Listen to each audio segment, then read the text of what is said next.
Exams हैं करीब और आपको है तलाश इम्पॉर्टेंट क्वेश्चंस की, तो आपके लिए बिज़नेस एंड इंडस्ट्रियल लॉ की कंप्लीट सीरीज़ है सॉल्व इम्पॉर्टेंट क्वेश्चंस की। और आज की वीडियो के अंदर आपको नेगोशिएबल इंस्ट्रूमेंट एक्ट वाले चैप्टर के सॉल्व इम्पॉर्टेंट क्वेश्चंस करवाए जा रहे हैं आपके एग्ज़ाम्स की प्रिपरेशन के लिए। तो शुरू करते हैं आज की इस वीडियो को। सबसे पहले ये है कि define negotiable instrument and explain it's essential characteristics, यानी कि इसकी डेफिनेशन और जो इसकी एसेंशियल ज़रूरी जो करेक्टरिस्टिक्स हैं वो। सो डेफिनेशन हम देखते हैं। A negotiable instrument under the negotiable instrument acts means a promissory note, bill of exchange or check that is payable either to order or to bearer.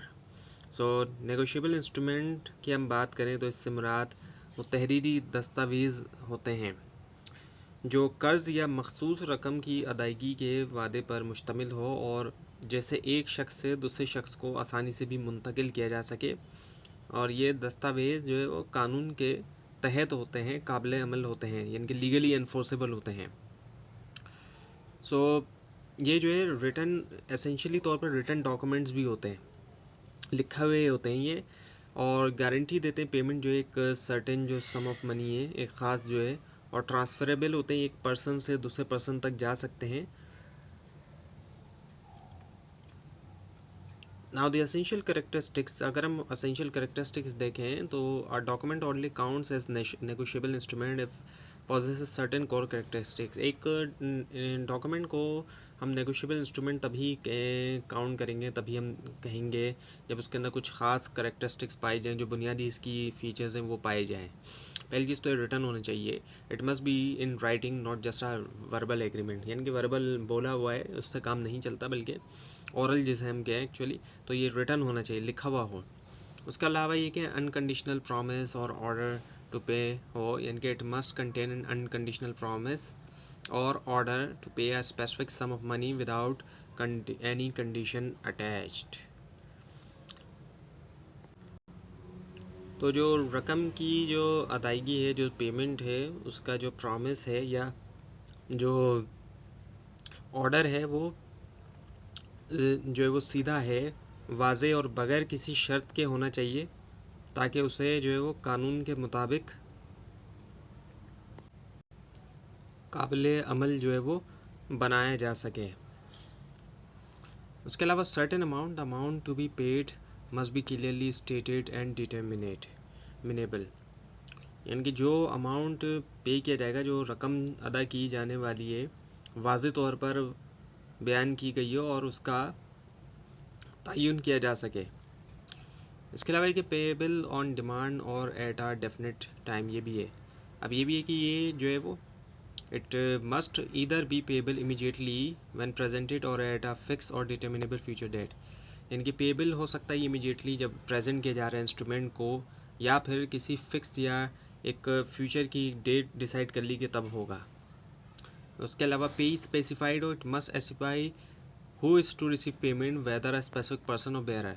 इसमें इस चीज़ को साफ जाहिर किया गया हो कि कौन पेमेंट रिसीव करेगा, किसको पेमेंट जो है वो मिलेगी, कि अब चाहे वो एक सिंगल शख्स है या कोई बेयरर है। इसके अलावा साइन मेकर या ड्रॉर जो है उसको लाजमी तौर पर साइन करना चाहिए, इंडिकेट करे एक्सेप्टेंस जो है ऑब्लिगेशन की।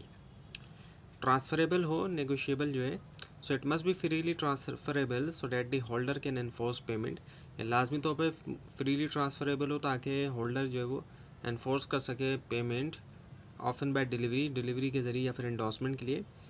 And this characteristic ensure the instrument acts like a transferable credit tool, और ये करेक्टरिस्टिक इस बात को यकीनी बनाती है कि इंस्ट्रूमेंट एक्ट करता है ट्रांसफरेबल क्रेडिट टूल के तौर पर, डेट कैरीज लीगल इन्फोर्सिबिलिटी, जो कि कैरी करता है जो लीगली इन्फोर्सिबिलिटी होती है कानूनी तौर पर जो है। अब ये कि distinguish between promissory note, bill of exchange and cheque, इन तीनों के दरमियान अगर हम फ़र्क देखें, promissory note, bill of exchange और चेक के दरमियान, सो these three types are all negotiable instrument but differ in nature, parties and obligation। अब ये तीनों जो है वो हैं तो negotiable instruments ही, लेकिन इनके अंदर फ़र्क पाया जाता है इनकी नेचर, पार्टीज़ और obligations के अंदर। अब प्रोमिजरी नोट की अगर हम बात करें, so is a written promise by maker to pay a specified sum of money either on demand और at a fix future date to a certain person और bearer. Promissory note written promise होता है, लिखा हुआ एक promise होता है maker की तरफ से जो बनाने वाला है, ताकि वो एक स्पेसिफाइड सम जो है ऑफ मनी जो है वो पे करे, जो एक अमाउंट है ख़ास, वो या तो डिमांड के ऊपर या फिर एक फ्यूचर टाइम के ऊपर एक सर्टेन पर्सन को, एक ख़ास शख्स को जिसको पे किया करना है, या फिर बेयरर को। And it involve two parties only, दो पार्टीज़ इसमें शामिल हैं। मेकर है जो प्रॉमिस करता है कि वो पे करेगा, और पेई है जो जिसको पेमेंट मिलेगी। अब बिल ऑफ एक्सचेंज की बात करें तो bill of exchange is an unconditional written order. ये अनकंडीशनल रिटर्न ऑर्डर होता है from the drawer to drawee, drawer की तरफ से ड्रॉई के लिए asking the drawee to pay a specified sum of money, जिसमें पूछा जाता है ड्रॉई से कि पे करे वो स्पेसिफाइड जो सम है पैसे का, पेई को या बेरर को। और इसमें तीन पार्टी हो गई, ड्रॉर, ड्रॉई और पेई। ड्रॉर जो है ऑर्डर कर रहा है पेमेंट, और ड्रॉई जिसकी तरफ डायरेक्ट की गया पे, और पेई जिसको पेमेंट रिसीव होगी। So unlike a promissory note, drawee must accept the bill to become liable. Promissory note के मुकाबले में ड्रॉई को लाजमी तौर पर एक्सेप्ट करना चाहिए बिल, ताकि वो लायबल हो। और चेक की हम बात करें, जो सबसे ज़्यादा कॉमन है, अक्सर लोग जो है हम में से इस्तेमाल करते हैं चेक। सो चेक क्या है? A cheque is a special type of bill of exchange which must be drawn on a banker and is always payable on demand. अब चेक एक ऐसा ही जो है वो इंस्ट्रूमेंट है जो हमेशा बैंक पर जो है वो जारी किया जाता है, और इसकी अदा रकम जो है हमेशा तलब करने पर की जाती है। हमेशा ही पेएबल होता है, जब डिमांड ऑन डिमांड जो है आप जब भी इसको काउंटर पे लेके जाएंगे तो ये जो है पेएबल होता है। और इसमें तीन पार्टीज़ हैं, ड्रॉर, ड्रॉई और पेई। ड्रॉर वो होता है जो कि चेक लिखता है, ड्रॉई बैंक होता है जहाँ पर चेक ड्रॉ किया गया, वो बैंक जिस पर चेक जारी किया जा रहा है। अब जो बैंक है वो चेक जहाँ पर जारी किया जा रहा है, और ड्रॉर वो है जिसने चेक लिखा, और पेई है जिसको पे किया गया। So no acceptance by drawee bank is needed because payment is demanded on presentation। यहाँ पर कोई एक्सेप्टेंस की ज़रूरत नहीं है ड्रॉई की तरफ से जो बैंक है, क्योंकि पेमेंट यहाँ पर डिमांडेड होती है प्रेजेंटेशन के ऊपर, जब प्रेजेंट किया गया तो वहीं पर। अब जो की डिफरेंसेस उनकी हम बात करें, so promissory note is a promise to pay. Promissory note तो एक प्रॉमिस है पे करने के लिए। बिल ऑफ एक्सचेंज जो एक ऑर्डर है, और चेक जो एक ऑर्डर टू पे है, बैंक बाय बैंक है।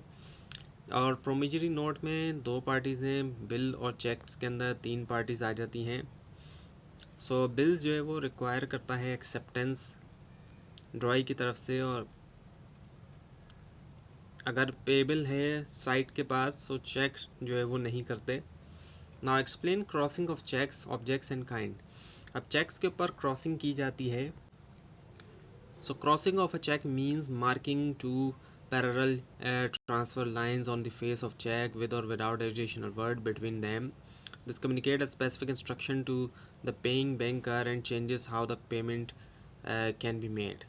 क्रॉसिंग की जाती है कुछ इस तरीके से, लाइनें जो है वो क्रॉस लाइंस जो है वो पैरेलल लाइंस जो है वो लगाई जाती हैं चेक के ऊपर, स्पेशली जो टॉप राइट की टॉप लेफ़्ट की तरफ लगाई जाती हैं अक्सर।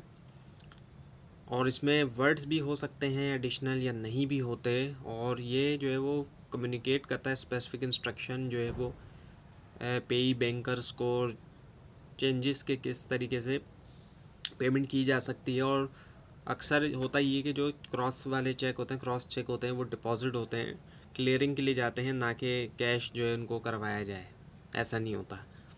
और इसके ऑब्जेक्ट्स की अगर हम बात करें purpose, so increase safety, safety के अंदर इससे इजाफा होता है। Prevents unauthorise encashment over the counter, क्योंकि इससे कैश नहीं होता तो अनऑथराइज किस्म की इनकेशमेंट को रोकता है। और बैंक टू बैंक पेमेंट होती है। Ensure cheques are process through banking channels, cheques गुजरते हैं बैंकिंग चैनल्स के ज़रिए। इसके अलावा ट्रेसिबिलिटी होती है, make it easier to track payment direction and reduce fraud risk. और ये बनाता है ईजी कि ट्रैक किया जाए पेमेंट डायरेक्शन और रिड्यूस किया जाए फ्रॉड रिस्क को भी। Now kinds of crossing, crossing की हम काइंड्स की बात करते हैं। क्रॉसिंग भी एक से ज़्यादा तरह की होती है। एक तो जनरल क्रॉसिंग हो गई, two parallel line along with और with words like and co और नॉट नेगोशिएबल। दो पैरेलल लाइन सिर्फ लगा दी गई या फिर वर्ड्स जैसे कि एंड को या फिर नॉट नेगोशिएबल वगैरह। तो इसका मतलब है कि चेक लाजमी तौर पे पे किया जाएगा वाया बैंक, किसी एक बैंक के वाया। और स्पेशल क्रॉसिंग होती है where the name of banker, जहाँ पे बैंकर का नेम जो है उसको ऐड किया जाता है लाइंस के दरमियान। And this restrict payment so that only named bank can collect it. तो सिर्फ जिसका नाम लिखा गया है वही कलेक्ट कर सकता है। इसके अलावा एक एडिशनल इंस्ट्रक्शन होती हैं जैसे कि अकाउंट पे ही हो गया, ये भी इंक्लूड किया जा सकता है। इसका मतलब है कि चेक सिर्फ क्रेडिट किया जाएगा पेई के जो अकाउंट है उसी को। So crossing improves check security and determine how payment can legally be made. Crossing से चेक की सिक्योरिटी के अंदर इजाफा होता है और ये तयन करता है कि कैसे जो है वो पेमेंट जो है वो लीगली तौर पे की जा सकती है। Now what is endorsement types and legal effects. अब एंडोर्समेंट, उसकी टाइप्स और लीगल इफेक्ट्स की हम बात करते हैं। So endorsement is the act of signing a negotiable instrument by a holder for the purpose of transferring rights in the instrument to another person. Endorsement एक act है, एक ऐसा अमल है जिसमें साइन करना होता है एक नेगोशिएबल इंस्ट्रूमेंट होल्डर की तरफ से, यूजुअली तौर पे पीछे की तरफ होता है इंस्ट्रूमेंट के। और इसका पर्पस ये होता है ट्रांसफरिंग करना राइट्स जो इंस्ट्रूमेंट के अंदर, इंस्ट्रूमेंट के दूसरे पर्सन तक जो कि एंडोर्सी है। और इसकी भी टाइप्स हैं, अगर हम देखें तो ब्लैंक या जनरल एंडोर्समेंट होती है, सिर्फ सिग्नेचर जो है एंडोर्सर का होता है जो कि बनाता है इंस्ट्रूमेंट को पेबल जो है बेयरर के लिए। और उसके अलावा स्पेशल या फुल एंडोर्समेंट होती है जिसमें सिग्नेचर के साथ डायरेक्शन दी जाती है पे करने के लिए एक ख़ास पर्सन को। पार्शियल एंडोर्समेंट होती है attempts to transfer part of the amount, जिसमें एक हिस्सा जो है वो ट्रांसफ़र करने की कोशिश की जाती है अमाउंट का, पूरा अमाउंट के बजाय। लेकिन ये जो है वो कॉन्स्टिट्यूट नहीं करता वैलिड नेगोशिएशन को। रिस्ट्रिक्टिव एंडोर्समेंट होती है जिसमें शामिल की जाती है रिस्ट्रिक्शंस, जैसे कि फॉर डिपॉजिट ओनली, लिमिट लगाता है इस चीज़ को कि कैसे इंस्ट्रूमेंट को नेगोशिएट किया जाता है। इसके अलावा कंडीशनल या क्वालिफाइड एंडोर्समेंट होती है, ऐड करता है कंडीशन और या फिर एक्सक्लूड करता है लाइबिलिटी को। लीगल इफेक्ट्स होती हैं, एंडोर्समेंट जो है वो ट्रांसफ़र करता है ऑनरशिप जो इंस्ट्रूमेंट की एंडोर्सी को, और एंडोर्सी एक्वायर करता है राइट कि इन्फोर्स करे पेमेंट और फर्दर करे नेगोशिएट इफ़ नॉट रिस्ट्रिक्टेड, अगर रिस्ट्रिक्टेड नहीं है। और लाइबिलिटी भी ला सकता है पार्टीज़ के लिए डिसऑनर्स के ऊपर।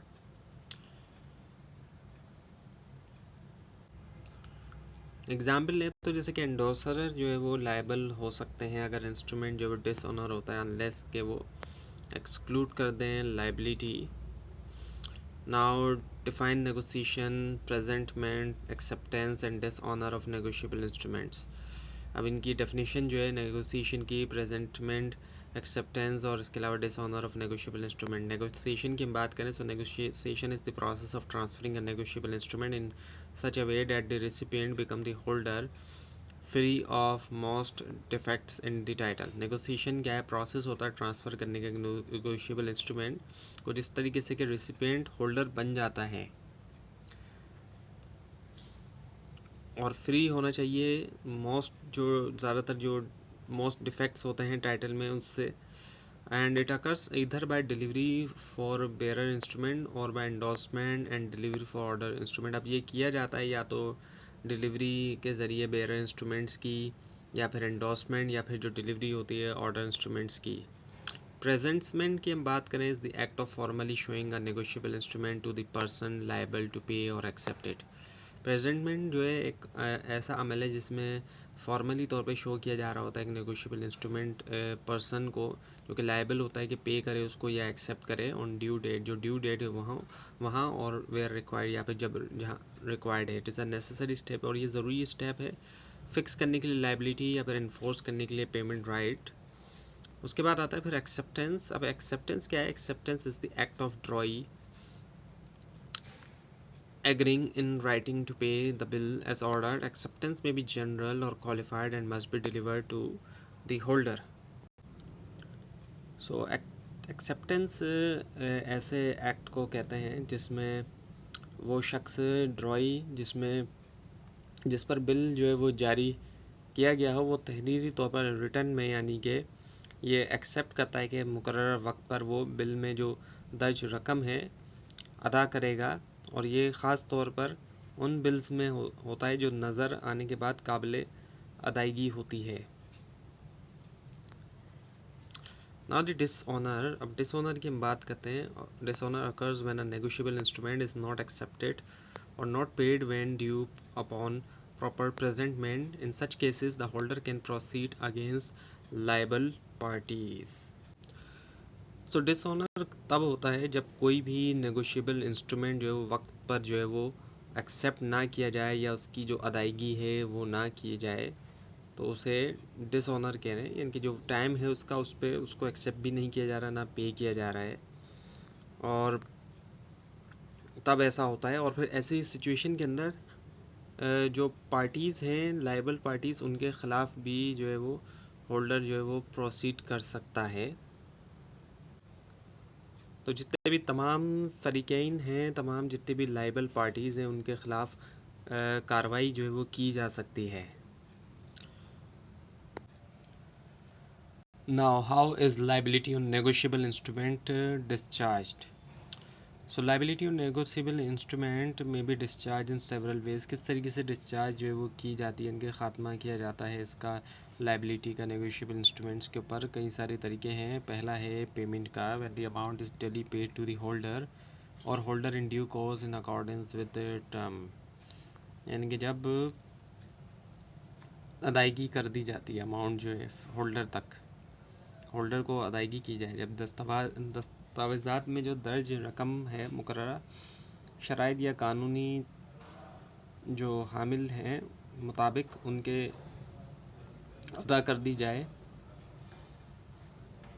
एक तो ये तरीका हो गया। दूसरा है कि कैंसिलेशन या फिर सेटिस्फेक्शन वगैरह होना। When the instrument is marked as paid और destroyed with the holder's intention to cancel, यानी कि जब दस्तावेज़ को अदाशुदा ज़ाहिर कर दिया जाए, पेड ज़ाहिर कर दिया जाए कि वो पेड हैं, उस लिख दिया जाए या उसे फाड़ कर दिया जाए, तबाह कर दिया जाए, इस इंटेंशन के साथ कि ये जो है कैंसिल की जो इंटेंशन है, इस इंटेंशन के साथ तो ज़िम्मेदारी जो है वो ख़त्म हो जाती है।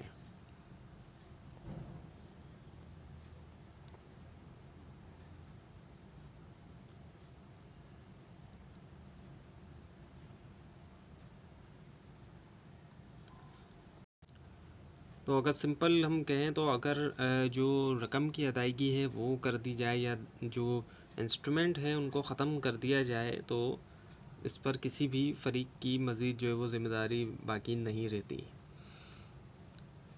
इसके अलावा material alteration, where alteration without consent discharges liability. अगर जो है वो कोई तब्दीली की जा रही है इजाज़त के बग़ैर, तो ऐसी सूरत में भी ज़िम्मेदारी जो है वो ख़त्म हो जाती है। इसके अलावा रिलीज़ बाय होल्डर हो, when a holder intentionally relinquishes right against a party, यानी कि जो होल्डर है, हामिल है, जो दस्तावेज़ का जो हामिल है, होल्डर है, जानबूझकर किसी फ़रीक को उसकी ज़िम्मेदारी से आज़ाद कर दे, यानी दस्तबरदार हो जाए वो ख़ुद से, तो इस शख्स की कानूनी ज़िम्मेदारी ख़त्म हो जाती है कि ये भी चीज़ है। इसके अलावा बाय ऑपरेशन ऑफ लॉ, यानी कि कानून के तहत बाज़ सूरतों में कानून खुद ही ज़िम्मेदारी ख़त्म कर देता है। जैसे कि कोई शख्स जो है वो इंसॉल्वेंट हो जाता है, दिवालिया हो जाता है, या फिर डिस्चार्ज होना, बैंकरप्टेसी,